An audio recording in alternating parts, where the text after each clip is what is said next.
Ladies and gentlemen, a very warm welcome to ICICI Lombard General Insurance Company Limited's Q1 FY2026 earnings conference call. From the senior management, we have with us today Mr. Sanjeev Mantri, MD and CEO of the company, Mr. Gopal Balachandran, CFO, Mr. Anand Singhi, Chief Retail and Government Business, Mr. Girish Nayak, Chief Technology and Health Underwriting and Claims, Mr. Sandeep Goradia, Chief Corporate Solutions, International Bancassurance, and Mr. Gaurav Arora, Chief Reinsurance Underwriting and Claims for Property and Casualty.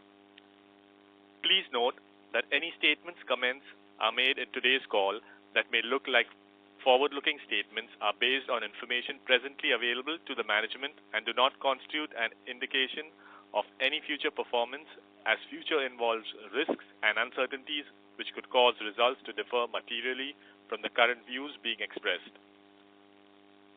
As a reminder, all participant lines will be in the listen-only mode, and there will be an opportunity for you to ask questions after the presentation concludes. Should you need assistance during the call, please signal an operator by pressing star, then 0 on your touchtone phone. I now hand the conference over to Mr. Sanjeev Mantri, MD and CEO, ICICI Lombard General Insurance Limited. Thank you, and over to you, sir. Thank you so much. Good evening to each one of you. Thank you for joining the earnings conference call of ICICI Lombard General Insurance Company for Q1 2026. Let me give you a brief overview of the trends we observed in the economy as well as our industry, followed by an overview of the business. Post this, our CFO, Mr. Gopal Balachandran, will share the financial performance of the company for the quarter ended June 30, 2025. India's GDP growth for Q4 financial year 2025 surprised positively at 7.4%, and the full year growth came in at 6.5% according to the data released by MOSPI. Key macroeconomic indicators such as GST collections and performance of infrastructure sector indicate some positive momentum for Q1 financial year 2026. RBI has cut in the repo rate by 50 basis points in early June 2025. Income tax incentives by government and benign inflation is expected to augur well for the domestic economy. Let me now dwell on certain industry trends which can have an impact on the GI industry at large. In the current quarter, the government's continued emphasis on infrastructure deployment has fueled growth across key sectors such as cement, steel, infrastructure, and capital goods. With the banking sector remaining healthy and capacity utilization exceeding historical norms, any increase in domestic demand could serve as a catalyst for private capital expenditure. These factors present a positive outlook for the commercial line of business in coming quarters. In Q1 2026, as per the data published by CM, and two-wheeler segment degrew by 1.5% and 7.2% YOY respectively. However, in Q1 financial year 2026, basis the data published by FADA, auto industry has grown by 4.9%. The private car segment grew by 2.6%, registering 0.97 million unit sales. The two-wheeler segment has seen a modest growth of 5%, contributed by both urban and rural consumers. As the monsoon is forecasted to be normal, we anticipate that it will further fuel the rural demand. Commercial vehicle has seen a growth of 7%, which was led by strong growth in electric three-wheeler category. As an organization, we remain optimistic for the motor business in coming months. The health segment remains the largest contributor to the industry, accounting for 40.2% of the GDPI mix in Q1 2026. Rising hiring activity, escalating medical cost, and sustained credit growth are the key drivers fueling continued demand for health insurance. However, the overall industry growth trajectory continues to be moderated by the impact of the 1/n accounting norm. Despite this, the fundamentals of the health insurance segment remain strong, positioning it as a critical pillar of long-term industry growth. Given the favorable economic indicators and positive regulatory environment, we expect the general insurance industry to continue the growth momentum in medium to long term.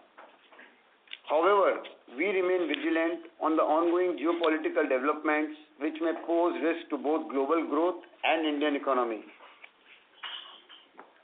Let me now share an update on key industry level events. Happy to share that recently launched campaign Achha Kiya Insurance Liya is a commendable step by the general insurance industry towards enhancing awareness and consequently increasing insurance penetration across diverse customer segments. This unified effort reflects the sector's growing commitment to driving financial protection and resilience in India. As one of the leading players in this industry, ICICI Lombard is well placed to contribute and benefit from the same. Another key event wherein the country was deeply affected was the tragic Air India plane crash. We extend our sincere condolences to the families who lost their loved ones. An event of this magnitude can have profound effect on all those involved. As an industry and as an insurer, we responded swiftly, prioritizing and supporting the affected family members and other stakeholders during these difficult times. Now coming to the industry performance for Q1 financial year 2026. The GDPI grew by 8.8% for Q1 2026. Excluding the impact of the 1/n accounting norm, the GDPI grew by 12.8% for Q1 2026. Excluding crop and mass health, the GDPI grew by 11.1% for Q1 2026. Speaking on the specific segments within the industry, the commercial segment reported a growth of 13% for the period ending Q1 financial year 2026. The growth is majorly driven by improved pricing in property lines of business. The motor segment growth for the industry stood at 8.7% for the period Q1 2026. The industry continues to witness significant pricing pressure as reflected by higher industry combined ratio for the motor line of business. The health segment, including mass health, grew by 8.1% for the period Q1 2026. Within this, the group health line of business grew by 9.6% for Q1, whereas the retail health growth stood at 9.4% for Q1 2026, impacted by the 1/n accounting norm. Speaking on the underwriting performance of the industry, overall, the combined ratio for the industry worsened to 112.6% for financial year 2025, as against 112% for financial year 2024. The overall combined ratio for private players worsened to 111.4 for financial year 2025 from 108.7% for financial year 2024. Industry combined worsening was largely due to motor line of business. It stood at 123.7% for financial year 2025, vis-a-vis 118.5% for financial year 2024. As against this, our continued focus on driving profitable growth has helped us to show a combined ratio of 102.8 for financial year 2025 versus 103.3% for financial year 2024. Also, it is pertinent to note that the company's contribution to overall underwriting losses is at 2.7% only, vis-a-vis an 8.7% market share for financial year 2025. I will now speak about the company's performance across key business in Q1 financial year 2026.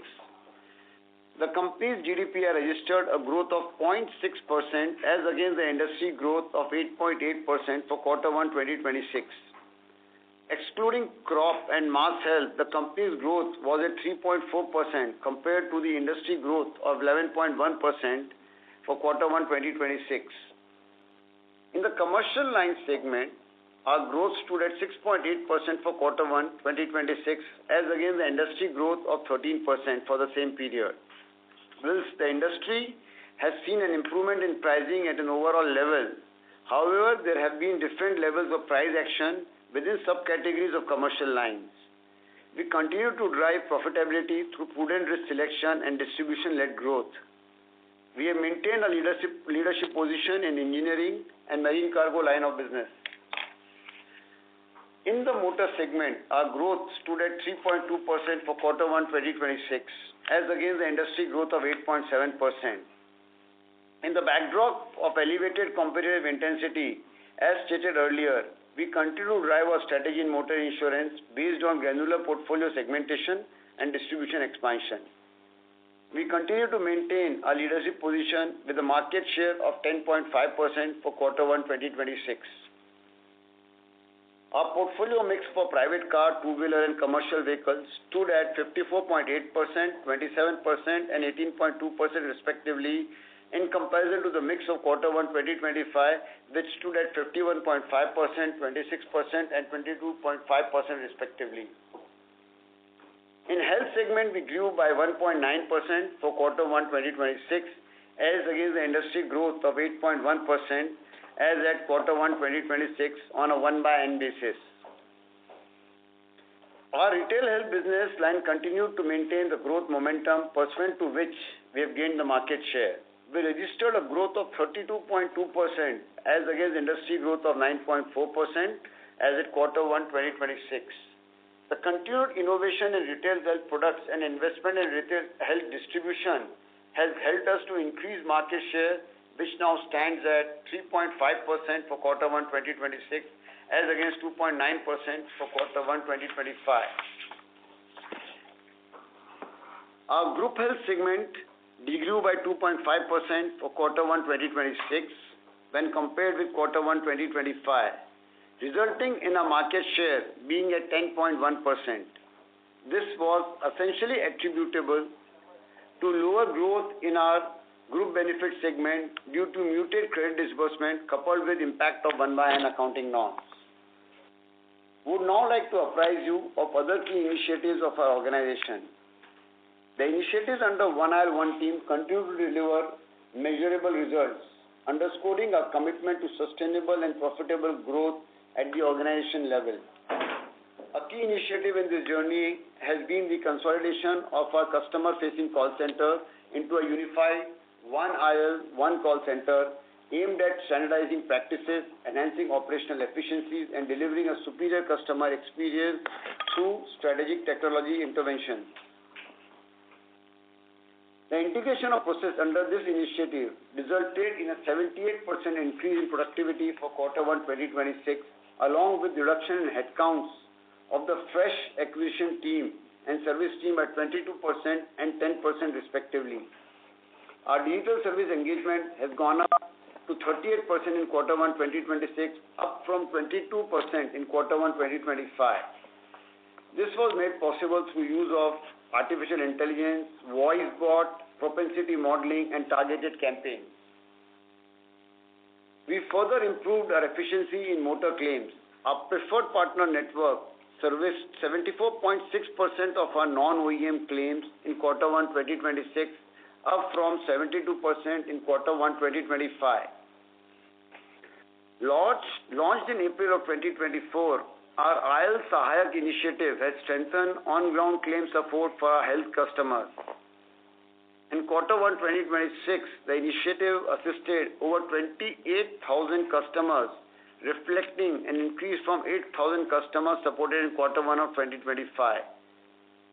This growth highlights a continued focus on enhancing the customer experience and delivering timely, accessible support during the critical moments.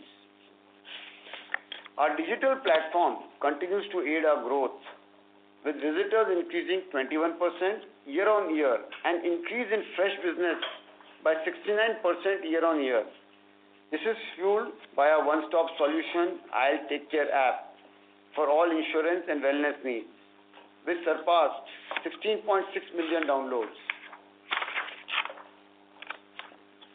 Our focus on customer experience and process efficiency has led to an NPS of 68 and 69 for health and motor claims respectively for financial year 2025.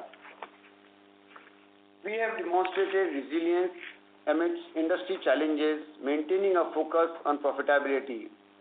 Guided by our One IL One Team philosophy, we continue to harness the power of data, technology, and innovation to drive our progress.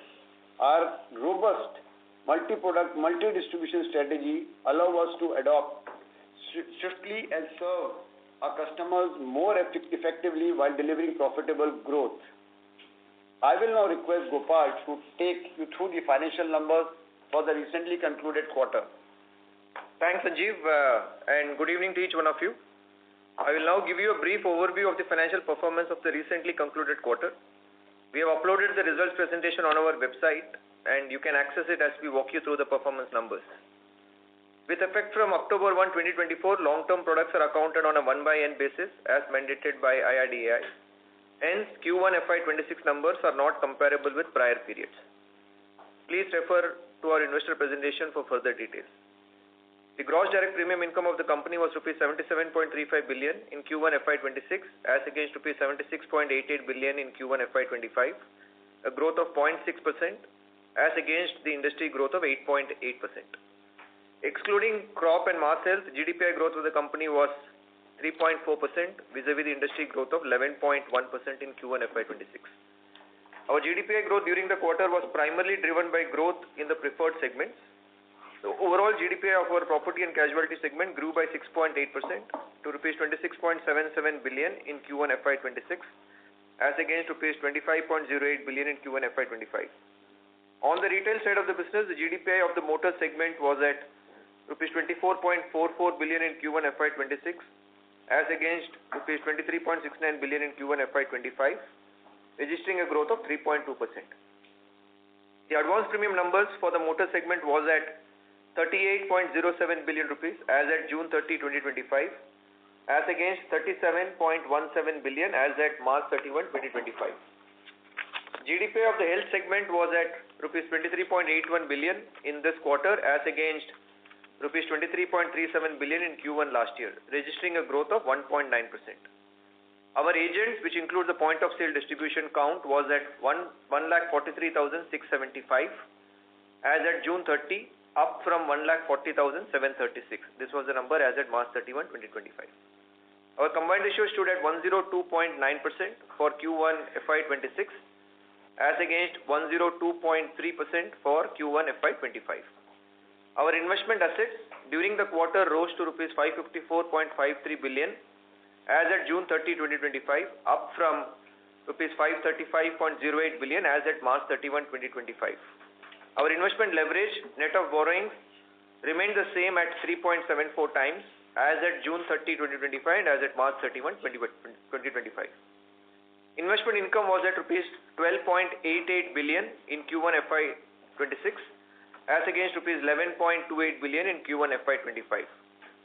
Our capital gains, net of impairment on investment assets, stood at rupees 3.8 billion in Q1 FY26 compared to rupees 2.84 billion in Q1 FY25. Our profit before tax grew by 28.4% to rupees 9.94 billion in Q1 FY26 as against rupees 7.74 billion in Q1 FY25. Consequently, profit after tax grew by 28.7% to rupees 7.47 billion in Q1 FY26 as against rupees 5.8 billion in Q1 FY25.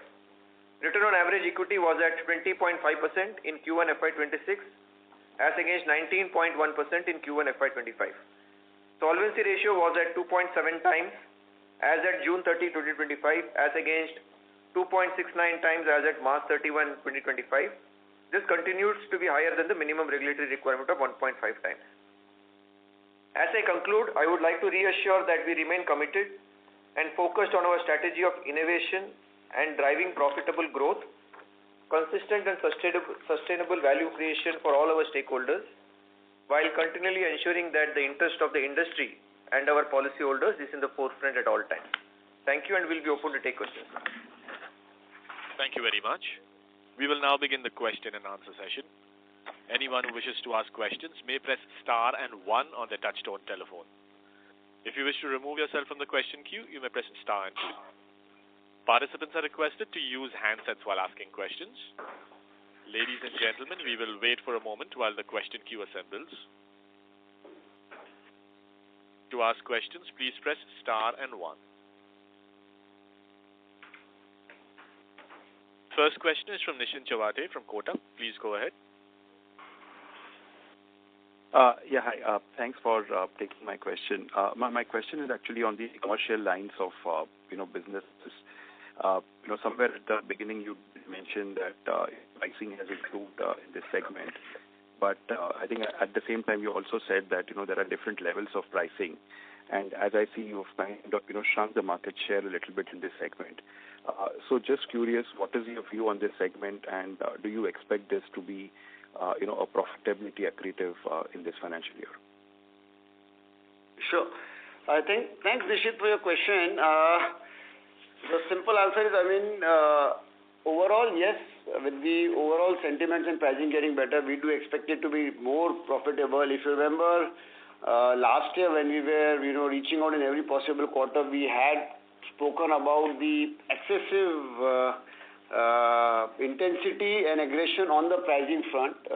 Certainly, there's a bit of a semblance overall, but we also said, along with the multiple sections and competitive intensity that we have seen, what we have done is distribution-led growth, primarily because on the larger corporate side or the larger risk, still there has been some bit of aggressive pricing which has come in.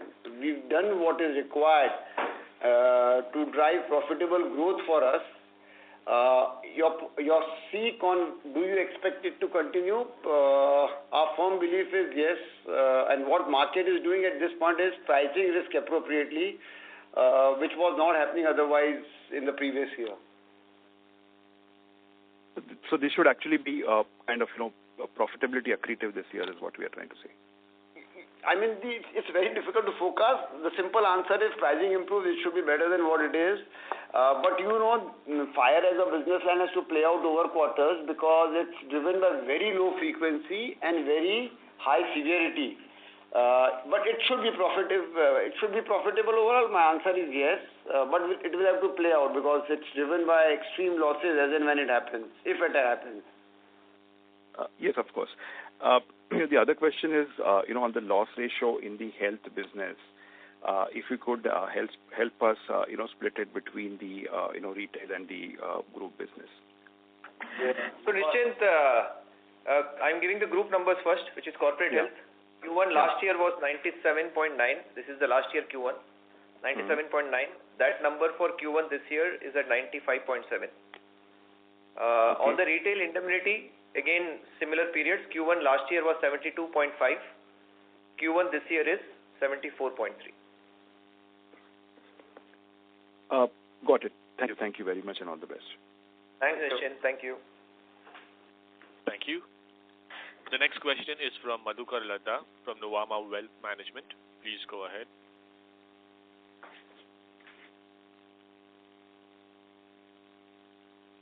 Yeah, Madhukar. We seem to have lost the line for Madhukar. We'll move to the next question. The next question is from Prayesh Jain from Motilal Oswal. Please go ahead. Yeah, just a follow-up on the loss ratio of the retail health. You mentioned it's gone up from 72.5 to 74.3. Given that we would have had a very strong growth on the fresh premium, would you say that the severity and the frequency of retail indemnity has gone up substantially? So, Prayesh, I think if you remember, even last year, first quarter, we did kind of talk about a slight increase in incidences. So we do see that playing out even for quarter one of this year. So there has been definitely an increase in incidents. But as you would have seen, when we started the last year, quarter one number was 72.5. But by the time we ended, if you would have seen the number on a full year basis, our retail loss ratio ended at about 67.9. And exactly to your point, I think what's helping us is the growth that we are seeing, largely kind of aided by the elevate product offering that we have been talking about. I think that continues to kind of do well, and therefore this is just quarter one, and our expectation is pretty much in line with the range of loss ratios that we have spoken. I think in all fairness, the expectation is that we should kind of end the year in that same loss ratio range of 65 to 70%. That's the range at which we are comfortable with. And as of now, I think things seems to be pretty much looking around within that range. This is just a quarter one phenomenon. Just and again the 32% growth that you have seen on the retail health. How much of that would be say portability, and how much would it be from say first time customers to the industry? Can you give some qualitative comments there, because that will help us understand the quality of business. So Prayesh, in general, I think if you look at it, I think our market share has been very low, right? So I think as a company, we have had an aggregate market share of 2.9. I think we have moved the needle, which is what we talked about, to move at about 3.5%. And the endeavor for us is to obviously kind of make sure that, again, if you remember last Q4, we did speak about the initiatives that we're trying to do on retaining our own customers. So therefore, in that sense, obviously that's an area where we are actively focusing on, so that we are able to kind of improve our own retention. And two, again, the objective will be to try and see if we can get more customers, particularly which are new to insurance. To your point on what could be the extent of portability, we don't separately call out that number. But I think clearly from our standpoint, I think what we can talk about is on a relative basis, I think the proportion of what we would have seen as a rollover, whether it is Q1 or Q4 of last year, vis-a-vis what we have seen in Q1, I think definitely that mix is lower. Okay. And just coming back to the motor segment, what are your thoughts on motor TP price hike? Do you think that can come through? So hi Prayesh, Sanjeev here. We are also as much aware as you are. There is enough and more news that we are ourselves seeing that something is expected. Has the industry made the representation? Answer is yes. But we would not have any update beyond that. But it's kind of expected. But in our working and in our thought process and in our sourcing, the way we operate, we take things as they exist at this point of time, where there is no TP hike. But we must share the optimism which is there overall, that since for last 4 years almost, there's been very little that has happened on the TP side. Some increase would be a relief for the industry overall. Just to follow up on that, can it happen without a chairperson and the regulator? So the manner in which it gets announced is more in consultation with IRDA. So it can happen technically, but again, this is something which is beyond our ambit, and we don't want to further dwell on this. Structurally, from whatever it's known to us, it's possible. I mean, Gopal, any views on this? No, I think the only other thing that I would add, Prayesh, is I think definitely what warrants a price increase, I think this is what I think the industry has been largely looking at. As in, for example, again, similar to what we have been speaking, which is when we see court compensation or court award getting exhibited, and the element of claim inflation that you're required to build as a part of the loss cost, definitely there is every reason for us to believe that one should definitely seek a price change. Exactly when will it happen, how it would get notified, I think honestly we'll have to wait for it. But there is definitely a case for the industry to seek a price increase, given the fact that for the last few years, we have not necessarily seen in that sense a meaningful price increase on third party. Thank you. The next question is from Sanket Goda from Avendus Spark. Please go ahead. Yeah, thank you for the opportunity. See, the fire growth for us has been lower compared to industry, and we invariably are the market leaders after probably New India in that business. So just wanted to understand that given the bulk of the business happens in first quarter in commercial lines, is it fair to say that maybe because of the pricing environment, our expected growth, which was maybe meaningfully very higher, will remain at the current levels for the full year? Fair question, Sanket. If it is something which you have to think in terms of trend, I believe our growth can also increase overall in coming quarters. But the bulk of the booking does happen in first quarter. To that extent, mathematically speaking, you are right.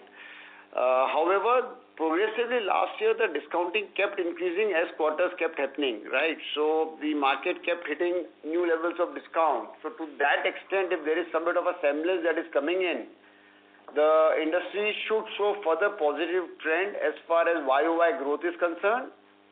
And in line with that, we would also like to believe and back ourselves to say that we will also see that positive trend continuing.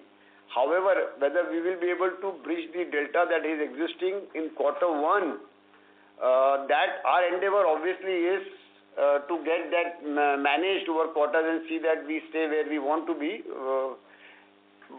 It will be purely a function of how the pricing elements are working out in different sections, and we will take a call accordingly. Got it, Sanjay. And the second thing which I wanted to understand is that if I look at the motor growth based on the mix what you disclosed in the PPT, it seems that you degrew largely in the commercial vehicles, while your growth in two-wheelers and cars looks okay compared to overall growth. So is it largely because of the intensive competitive environment, or we recalibrating compared to what we did last year in that line of business? No, Sanket, I think you're again spot on. See, beginning of the year, again, the normal inflation and all of that comes through in our respective loss ratios that is expected to happen. And if there is no TP hike, it does make the overall maths adverse. And logically speaking, the cost of acquisition to that extent should get adjusted so that the TP hike, if it's not there, still the overall math falls in place. We did realize that the market overall did not change the trajectory, and we felt to be a bit more prudent at this point of time. You are spot on, Sanket. Yes, that's what is reflective of. It is not that we don't want to do the right thing and see CV also showing positivity, but it's purely a function of selection which has made us come out the way we have come out in terms of outcome. But we don't want to do it, and you know that, Sanket, at the cost of profitability. Yes. So basically, in simple words, if there is a price hike, say, in a couple of months, then is it fair to say that you might see a pullback or a better growth in CV segment? So the function is it's a function of how the market reacts. If further, suppose, I'm just giving a scenario, the simple answer to what you said is logically yes, and it should work out what you're saying. But supposedly the market reacts again much more sharply and ends up throwing a lot more money in terms of cost of acquisition, we will again end up calibrating. So logically what you're saying should happen, but we'll have to wait till it plays out. Got it, perfect. And last one, crop insurance, 1425 crores, what we did last year. Today we are doing just 18 crores in the current quarter, maybe timing difference. So given you mentioned in the PPT that you won few clusters, so is it fair to say that there will be year-on-year growth in the crop business in the current year? Year-on-year growth, difficult to envisage. See, for crop, most of the things will come up for bidding next financial year. Right. This year there are very few actions, so as luck would have it, the Maharashtra, where we were already there and this year should have lasted, has gone for retendering, consequent to which we had to rebid. Whether we will be able to match it or grow, only time will tell, but not too many opportunities at this point of time to see that we can exceed that number, at least at this juncture. Yeah? Thank you. All right. The next question is from Nidesh Jain from Investec. Please go ahead. Hi, sir. Thanks for the opportunity. So my question is on competitive intensity. So which are these players who are engaging in intense competition at this point in time? Because last time these were mostly private sector players, but this time if we look at the industry data, the market share gain is happening from PSU players. So what is driving that, and how do you see that ending up? Last time a couple of players have shown very high losses, and then competitive intensity reduces for 1 year, but again we are seeing that competitive intensity is increasing. So how do you see this plays out, and what are the timelines, let's say, when this will taper off? So Nidesh, I think the way we would respond is, I think all of this thankfully is public information. Therefore, I think the market clearly knows which companies are aggressive, which companies are kind of gaining market share. So without specifically kind of getting into names, I think this is all there in the public domain. I think all that which is what we kind of put out as a part of the opening transcript, as in to say that, and which is what we called out even last year. I think on motor specifically, if you would have seen, honestly, there was an expectation last year for the industry to actually see an improvement in combines, which, if you remember, kind of finally ended the year with a combined ratio of almost 124% for the industry as a whole, compared to roughly about 118% that we had seen 1 year back. So that's how we have kind of headed into the current year, and that's also the reason why, if you would have seen for us, I think relative to the industry growth in motor, which has been a single-digit number of roughly about 8% plus, our growth in motor has been 3.2%. So that's again a conscious call. Now, how long can some of these players subsist elevated competitive intensity? The good news is, again, for each of the companies, there is public disclosures on their outcomes in terms of combined ratios. Some of the companies have, while a majority of the companies we have the full year numbers, some companies possibly could have announced numbers even for quarter one as we speak. So clearly it seems to suggest that the market continues to stay competitive. At 124% plus, honestly, we don't necessarily kind of see at an aggregate level to be very, in that sense, gaining market share. But within the segments, obviously, we will kind of grow where we think it is appropriate. And, just to add to it, as an entity, we have to show tremendous patience. If you, go back in the history, last year in H1 we had gained, then we kind of moderated, and that kind of moderation continued. But we know that if there is this kind of intensity, which is at a very different level at this point of time, we are willing to wait it out, and we know those cycles will come where we'll have our opportunity. Yeah, the only thing is that the time difference between cycle is quite short. We are just getting 1 year of time period where the competitive intensity is okay, but again then some new set of players keep coming in and competitive intensity increases. Then, so it's not that the 2-3 year period there is an up cycle in terms of reasonable competitive intensity in the sector. No, fair point, Nidesh, but the fact of the matter is, if new players are coming, they also over long term are expecting value to be created, and that's why we are attracting new players. Suppose there are no new players coming, also speaks of the fact that it's not doing enough to attract capital. Frankly speaking, my view to that, Nidesh, is the other way around. And while that we would love to have periods of 3 years, 2 years, as you mentioned, but we are very well equipped with a multi-line, multi-product, multi-channel entity to manage these kinds of variability. It's part of our day-to-day existence. So at times, from an investor standpoint, when you look at it, you wonder what's happening. But as a company, and you see the numbers from almost 2008, since the de-tariffing happened, the industry grew at 15% and thereabout, around that region. But we have probably grown at 13.5, almost a percentage and a half lower over 2008 to 2025. But the CAGR profit growth of the industry is 10 and probably 8 to 10%, and ours is almost 20%. So we back ourselves in these times also. We would love to have it the way you are saying. And this keeps us agile also. So it really doesn't worry us, but from your standpoint, maybe you've got a point. Sure. Thank you, sir. That's it from my side. And thanks, Nidesh. Thank you. Before we take the next question, a reminder to participants that you may press star and 1 to join the question queue. The next question is from Shreya Shivani from CLSA. Please go ahead. Yeah, thank you for the opportunity. I have 2 questions. First is on the tragedy that you mentioned about. I just wanted to understand, how much of the claims have been included in our performance this quarter? Whether the hull losses, have they come in this quarter, or whether they're gonna come in the next quarter? And I'm assuming there will also be the personal accident bit. So that can be spread over some time, I understand. But what has happened with the aviation claim? That I wanted to understand. Second is on the long-term policies. So I remember when this was launched, there was a bit of confusion, or not confusion, the entire way in which you are paying out commissions to your distributor on the long-term policy has also changed, right? It will be in that one-third format, or whatever, 1/n format.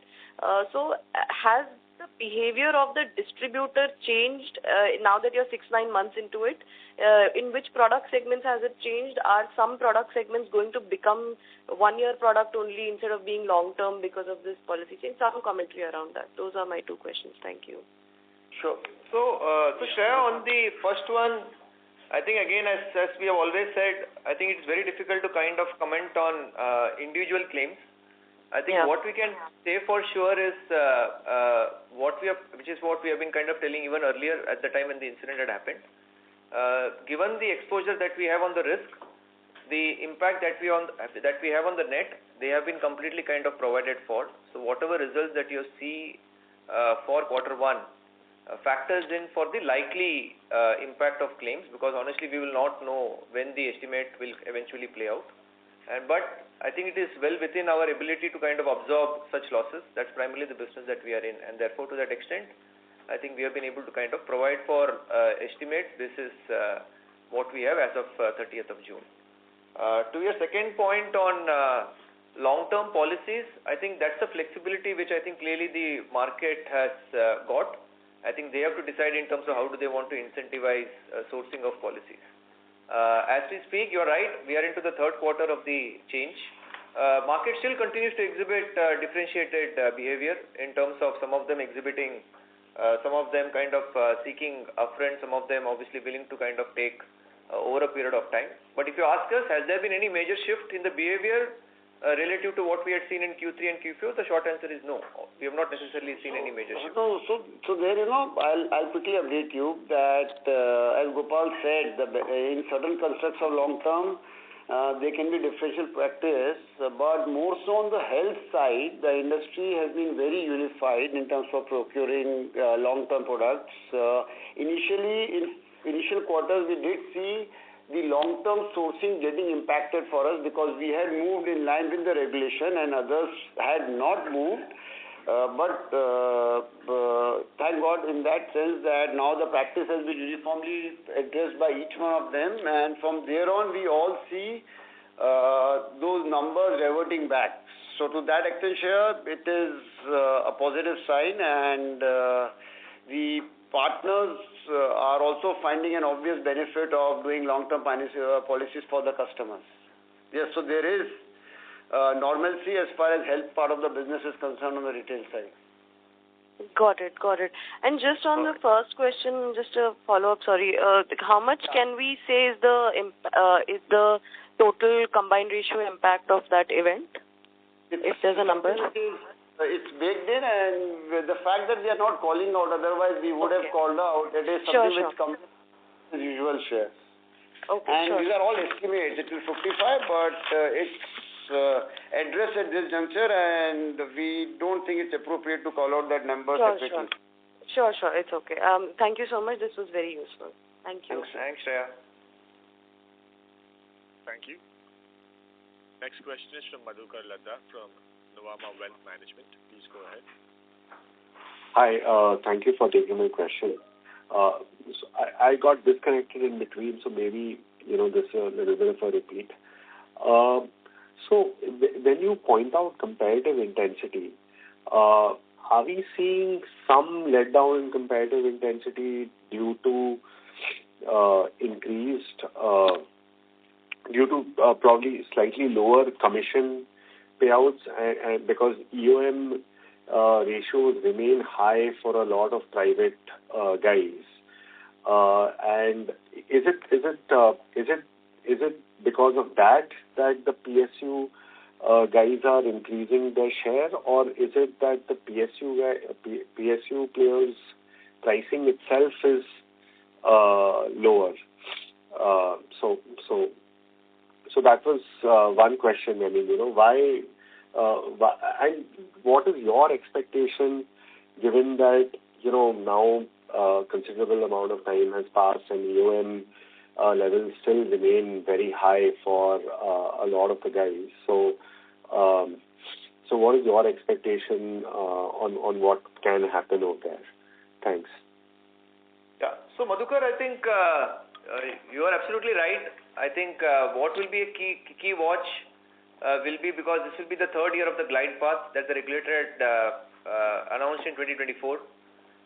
Even if you look at public disclosure of all the companies which is now out for FY25 as we speak, it's been about 50% of those companies are still yet to toe the line within the limit of 30 or 35% that the regulator has stipulated. So hence that will be something that will be closely watched for.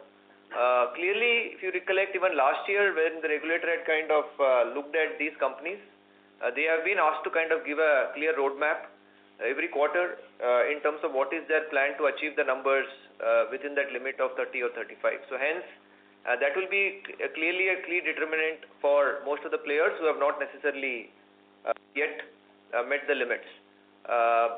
What could happen in terms of the competitive intensity is again, which is what we responded in response to one of the earlier calls, which is to say that I think players who have chosen to be very aggressive in the last 2-3 years, I think you can clearly see basis their public disclosures, their combined ratios have got significantly impacted. And they are kind of clearly calibrating growth numbers. And hence, of course, this is market, so obviously there are other set of players who choose to then get a bit aggressive. In entirety, when you put all of this together, which is where we called out, industry combined ratio still continues to remain elevated at 113. And within that, motor continues to stay elevated at 124. Okay, how long can this subsist? Honestly, we believe that you cannot continue to lose 25 cents to a dollar for a very long period of time. And also, Madhukar, we also believe that sometimes the solution you are seeking on the EOM can be worse than the problem, and that's what Gopal is talking about. You may want to chase business which comes on a lower cost of acquisition at a pricing which is very aggressive. Now, clearly, if that's the solution industry seeks to manage the EOM glide path, we will let them take that call. And to be fair, it's each one to his own self on that, but we'll have to see how it plays out. Right. Also, a follow-up, see, even on health, because of the long-term policies, how has industry sort of reacted in terms of, payment of commission over there on the long-term policies? That's one part of the question. Are most people paying? The answer to that is, Madhukar, it's all one by N. We paid on a yearly basis for long-term health policy. Yeah. Okay. And on renewal premiums, are we seeing some sort of reduction in commission in renewal?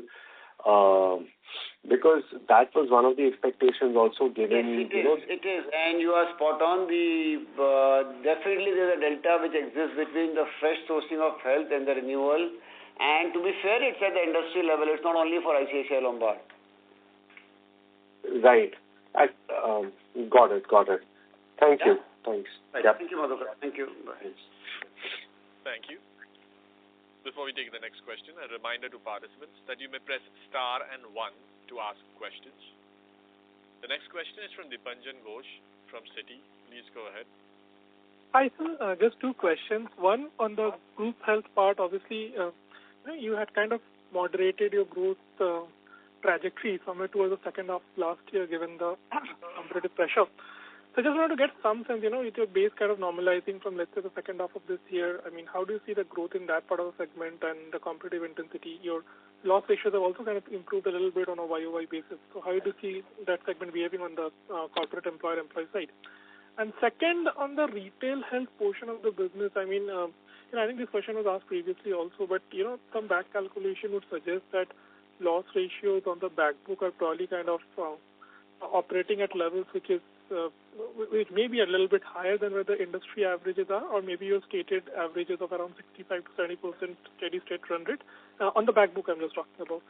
So, first of all, is the assumption correct? And secondly, I mean, if yes, then how do you kind of aim to recalibrate it? So, group health, Dipanjan, I think I think the call is pretty much similar to what we spoke about on the rest of the lines as well.